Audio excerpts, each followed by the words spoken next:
যাদবপুর বিশ্ববিদ্যালয় মানেই সাম্প্রতিক সময়ে নানা ধরনের নেতিবাচক খবর, যেমন র্যাগিং, রাজনৈতিক অস্থিরতা এবং অন্যান্য বিতর্ক। কিন্তু সেই বিতর্কের মেঘ সরিয়ে এবার সাফল্যের নতুন সূর্যোদয় ঘটালো বিশ্ববিদ্যালয়ের একদল তরুণ গবেষক।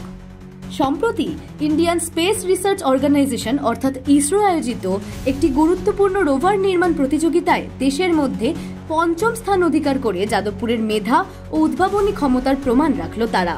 দেশের ২৭৩টি উচ্চশিক্ষা প্রতিষ্ঠানকে পেছনে ফেলে এই সাফল্য অর্জন, যা নিঃসন্দেহে বিশ্ববিদ্যালয় কর্তৃপক্ষের পাশাপাশি গোটা বাংলার জন্য গর্বের বিষয়। আনন্দ আর ভালোবাসার দীপ্তিতে গড়া সমুজ্জ্বল পরমা, ঠিক তোমারই মতো। শ্যাম সুন্দর কোম্পানি জুয়েলার্স, আগরতলা, উদয়পুর, ধর্মনগর, কলকাতা। ২০২৩ সালের ৫ই আগস্ট ভারতের চন্দ্রযান-৩ চাঁদের দক্ষিণ মেরুতে অবতরণ করে বিশ্বকে চমকে দিয়েছিল। সেই সাফল্যের পর ইসরো প্রথমবারের মতো রোভার তৈরির এই প্রতিযোগিতার আয়োজন করে। যাদবপুর বিশ্ববিদ্যালয়ের মেকাট্রনিক্স ক্লাবের ১০ জন সদস্যের একটি গবেষক দল এতে অংশ নেয়। তারা মাত্র ৩ লক্ষ টাকা খরচ করে একটি রোভার তৈরি করে, যা জিপিএস ছাড়াই শুধুমাত্র কমান্ড সিস্টেমের মাধ্যমে কাজ করতে পারে। ইসরোর বিজ্ঞানীদের কাছে এই উদ্ভাবনী মডেলটি বিশেষভাবে প্রশংসিত হয়েছে। মেকাট্রনিক্স ক্লাবের সভাপতি এবং যাদবপুর ইউনিভার্সিটির মেকানিক্যাল ইঞ্জিনিয়ারিং ডিপার্টমেন্টের অধ্যাপক দীপঙ্কর সান্যালের সঙ্গে আমরা এই বিষয়ে কথা বলে নিয়েছিলাম। তিনি ঠিক কি বলেছেন শুনে নেব। সবার আগে অনেক অভিনন্দন স্যার, বা আপনারা যে এই এত ভালো সাফল্য পেয়েছেন। মানে আমি অন বিহাফ অফ আমার ছাত্রদের তরফ থেকে আমি ধন্যবাদ গ্রহণ করছি, কারণ ওই মূল কৃতিত্বটা ওদেরই।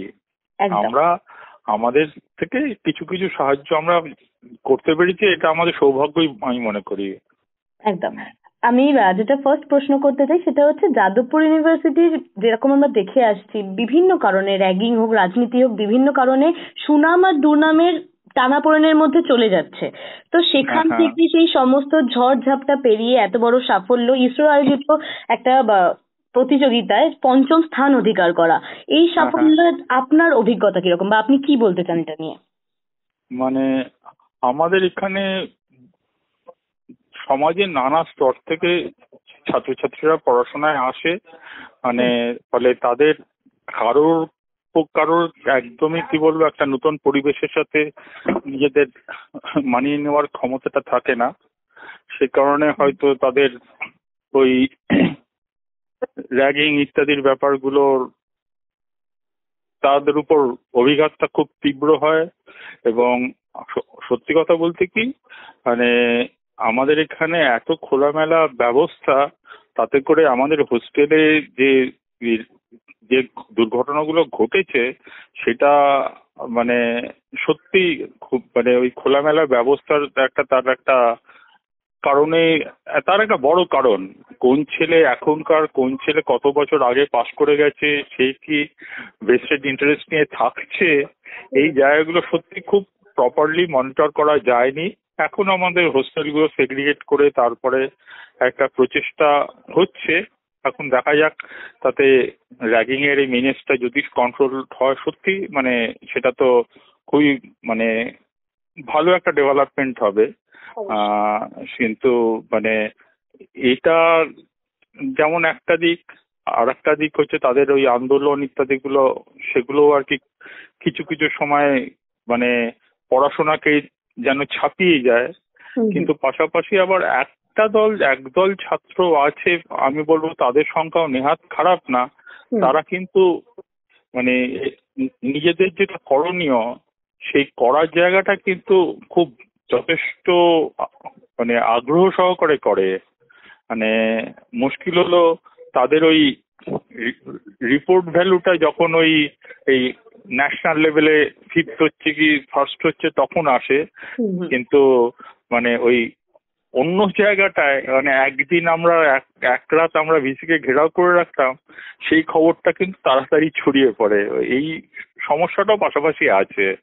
ফলে মানে যাদবপুরে আপনি যদি ভেতরে দেখেন, আমাদের এখানে বহু সংখ্যক ছাত্রছাত্রীরা কিন্তু প্রত্যেক বছরই যথেষ্ট মানে মানে তাদের যে তারা যে ফলাফল করে সর্বভারতীয় এবং আন্তর্জাতিক স্তরে, এটা সত্যি যথেষ্ট ভালো আর কি। এখন মানে আমরা এই যে ছাত্রদের গ্রুপটা পেয়েছি, তারা আর কি ওই মানে এই আমাদের জাতীয় স্তরে নানা রকম যে কম্পিটিশন আছে, আমাদের ফান্ডিং এর নানা মানে খুব অবস্থা খারাপ সত্ত্বেও তারা মানে ওই কষ্ট সহিষ্ণু ব্যাপারটাকে তারা অভ্যস্ত থাকে। আমি যেটা বারবার বলার চেষ্টা করছিলাম, আমাদের নানা রকম জায়গা থেকে থাকে, ছেলেরা আসে। এদের এক সময়টা হয়েছিল, ওদের পরীক্ষা হচ্ছে সকালবেলায়, আর 3টের সময় পরীক্ষা শেষ হচ্ছে, 3টে থেকে প্রায় রাত জেগে কাজ করছে। রাত জেগে কাজ করে পরের দিনের আবার পরীক্ষার অল্প কিছুক্ষণ প্রিপারেশনে পরীক্ষা চলে করছে, আবার কাজ করছে। এই অবস্থায় জুন মাসে যখন আমাদের প্রথম ওদের যে মানে অনলাইন ডেমনস্ট্রেশনটা হয়েছিল, সেই সময় কিন্তু ওদের নিজেদের সেমিস্টার পরীক্ষার পাশাপাশি এই প্রস্তুতি চালাতে হয়েছে। এই যে পরিশ্রমটা করতে পেরেছে, এটা হচ্ছে ওই মানে মানে যারা আর কি মেধাবী এবং তাদের সাথে কিছু কিছু পরিশ্রমী, এই তাদের সমন্বয়টা হয়েছিল বলেই ঘটনা ঘটতে পেরেছে আর কি। মানে আমি জানতে চাইবো, হ্যাঁ বলুন। মানে শুধুমাত্র এই ক্লাসরুমে নিজেদের আবদ্ধ না রাখার একটা কুফল হচ্ছে ওই যখন তখন এখানে সেখানে নানা রকম মানে ঘেরাও ইত্যাদি যেমন হয়, সুফলটা হচ্ছে যখন মানে একটা মানে খুব যথেষ্ট পরিশ্রমের কাজ করতে হয়, সেটা তারা কিন্তু প্রায় অনায়াসেই সে কাজগুলো করতে পারে। হ্যাঁ। তো আমি যেটা বলবো, আপনি যে ক্লাবের সভাপতি, মেকাট্রনিক্স ক্লাব, তো এই ক্লাবেই অন্তর্ভুক্ত 10 জন ছাত্র গবেষক হিসেবে ছিলেন এই প্রজেক্টে। তো সেখান থেকে তাদের কি কি চ্যালেঞ্জ ছিল বা কি কি প্রতিকূল ছিল, কি কি অনুকূল ছিল এই সমস্ত বিষয় এগোনোর জন্য? একটা তো বললাম তো, ওদের মানে আমাদের যে রোবটটা তৈরি করার এই ছিল, তাতে কিন্তু অনেক রকম ইলেকট্রনিক্স পার্ট আছে, এবং আমরা সব মিলে আমরা এই রোবটটা বানানোর জন্য খুব বেশি হলে 3 লাখ টাকা খরচা করতে পেরেছি।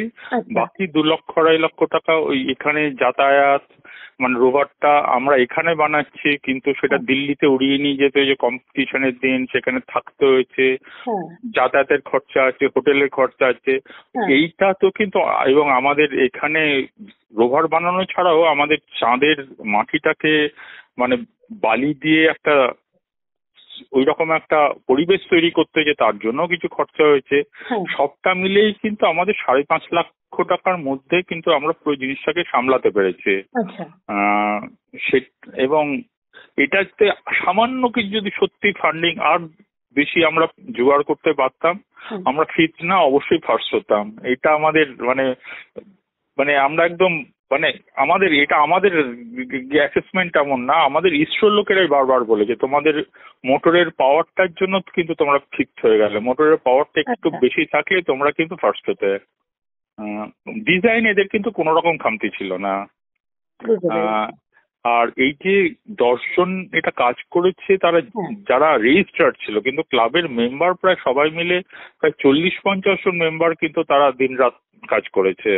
মানে আমাদের মানে ওই কম্পিটিশনে তো মানে যারা সবচেয়ে বেশি কাজ করেছে তাদের দিয়ে দলটা তৈরি করা হয়, কিন্তু সাপোর্ট স্টাফও মিলে সবটা মিলে 40 জন মতো ছিল।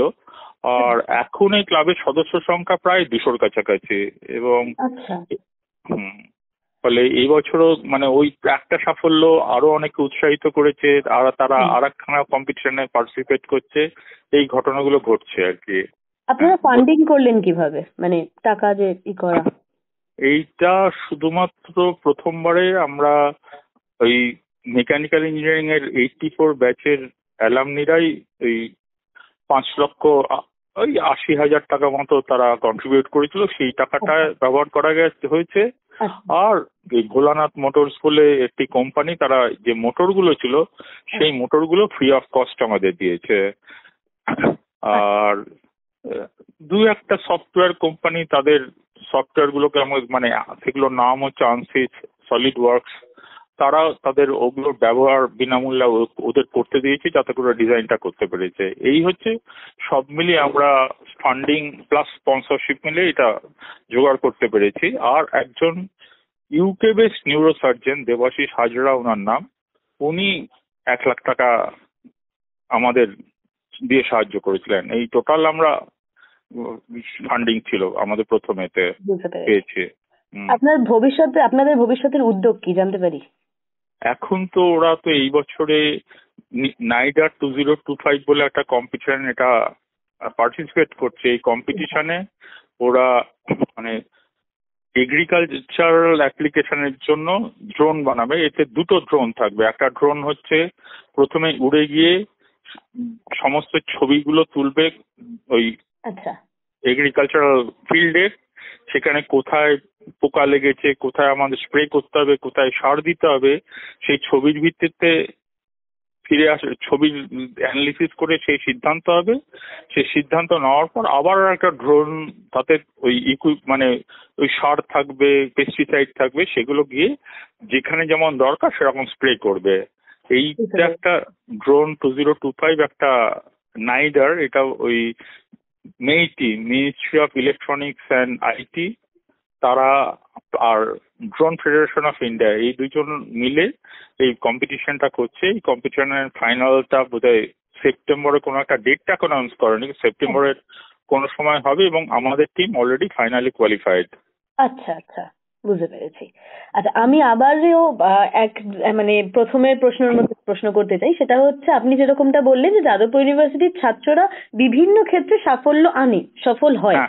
তো আপনার কি মনে হয় যে এই ধরনের সাফল্যগুলো বা এই ধরনের সফলতা কি যাদবপুর ইউনিভার্সিটি নিয়ে যে ধরনের কি বলবো বদনাম বলবো বা খারাপ কথা যে রটে সেগুলোকে কি কিছু হলেও লাঘব করতে পারে? আমার তো মনে হয় খুবই দরকার। আসলে মানে একটা যে সাফল্যর ফল আমরা যেটা দেখছি এখন, এই মানে আগেই আপনি বললাম মেকাট্রনিক্স ক্লাবে গত বছর সদস্য সংখ্যা 50 ছিল, সেটা লাফিয়ে 200 হয়ে গেছে। আর একটাও পাশাপাশি আমাদের একটা মোটর স্পোর্টস ক্লাব আছে, সেই মোটর স্পোর্টস ক্লাবে ওরা গতবার একটা কম্পিটিশনে গেছিল, সেটাতে ওরা কিন্তু ওতে ইনোভেশনে ওরা ফার্স্ট এসেছিল। সেটা কিন্তু আমরা সামাও কোনো জায়গায় এইটাকে আমরা প্রচার করতে পারিনি। এটা আমাদেরই অক্ষমতা বলে আমার মনে হচ্ছে, কিন্তু কি করে এটা প্রচার করা যায় আমাদের সত্যিই ভাবতে হবে। এবং এইটা আমরা Jadavpur east coast alumni association থেকে আরো কম ফান্ডিং পেয়েছিলাম, 4 লাখ টাকা মাত্র ফান্ডিং পেয়েছিলাম। সেই ফান্ডিং দিয়ে আমরা কিন্তু ওই কম্পিটিশনের পার্টিসিপেশন না আমরা কোনোভাবে সামলেছি আর কি।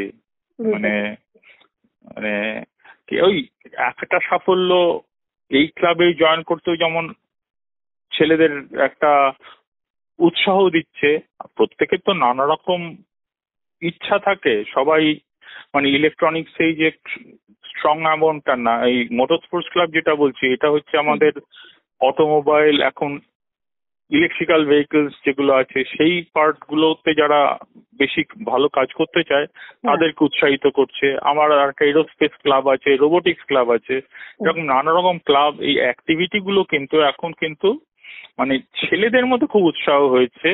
এখন আমরা যদি সত্যি বাইরের, আমাদের তো একটা টাকা পয়সার একটা আর্থিক সমস্যা আছে, আমরা অ্যালামনিদের যদি সত্যি বা আমাদের শুভানুধ্যায়ী তাদের যদি সাহায্য পাই, এই জায়গাটাকে যদি আমরা সংহত করতে পারি, আমার মনে হয় ভালো দিকটা ক্রমশ আরো জোরালো হবে।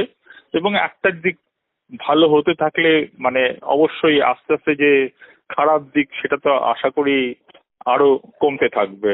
এইটাই আমাদের প্রচেষ্টা হওয়া উচিত বলে আমার মনে হয় আমাদের এই মুহূর্তে। একদমই তাই।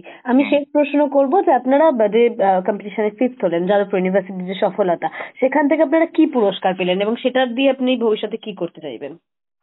আমাদের ওখান থেকে পুরস্কার একটা তো আমি বললাম যে নাম হয়েছে, ছাত্রদের মধ্যে উৎসাহ হয়েছে, এটা সত্যি আমাদের থেকে অন্তত একটা বিরাট পুরস্কার। আর একটা হচ্ছে যদি আর্থিক মূল্য বলেন, আমাদের ওরা 5 লক্ষ টাকা প্রাইজ মানি দিয়েছিল। সেই টাকা দিয়ে ওরা, এটা হচ্ছে তো ইসরো আমাদের ন্যাশনাল লেভেলের রোভার কম্পিটিশন হয়েছিল 2026-এ একটা ইন্টারন্যাশনাল রোভার কম্পিটিশন আছে। সেই ইন্টারন্যাশনাল রোভার কম্পিটিশনের কাজকর্ম কিন্তু এই প্রাইজ মানি দিয়েই ওরা শুরু করেছে।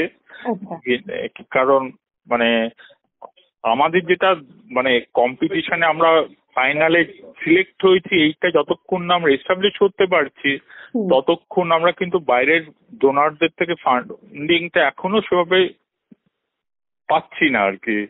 সেই পাওয়াটার মানে মানে এবার এমনকি নিডার এই যে 2025 এর কথা বলছি, এটা কিন্তু এখনো আমাদের কি বলবো মানে 3 লাখ টাকা মতো আমরা ফান্ডিং পেয়েছি, কিন্তু সব মিলিয়ে আমাদের 7.5 লাখ টাকা মতো খরচা হবে।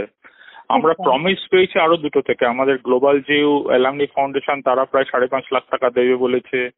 সিরেপিক টেকনোলজি বলে একটা মানে যারা আমাদের ড্রোনের ফ্যাব্রিকেশন করবে তারা আমাদের কোনো প্রোডাক্ট আপ টু 30% ডিসকাউন্ট দেবে বলেছে। কিন্তু সবাই বলছে তোমরা যদি এটা তার মানে একটা প্রুফ দিতে পারো যে তোমরা এটাকে পাবলিসাইজ করছো, তারপরে আমরা তোমাদের টাকাটা দেব। সর্বোপরি যাদবপুরের মতো একটি ঐতিহ্যবাহী শিক্ষা প্রতিষ্ঠানের এমন সাফল্য দেশের তরুণ প্রজন্মকে বিজ্ঞান ও গবেষণার বিষয়ে উৎসাহিত করবে। একই সঙ্গে সাম্প্রতিক বিতর্কের আবহে এই ধরনের ইতিবাচক খবর বিশ্ববিদ্যালয়ের সুনাম পুনরুদ্ধারেও একটি গুরুত্বপূর্ণ ভূমিকা পালন করবে বলে মনে করা হচ্ছে। অঙ্কিতা পালের report, headlines, Kolkata. Ma, there's this new Bengali matrimonial website, BABandhan.in. It's safe, verified and just for us. Really? देर न करें, आज ही रजिस्टर करें।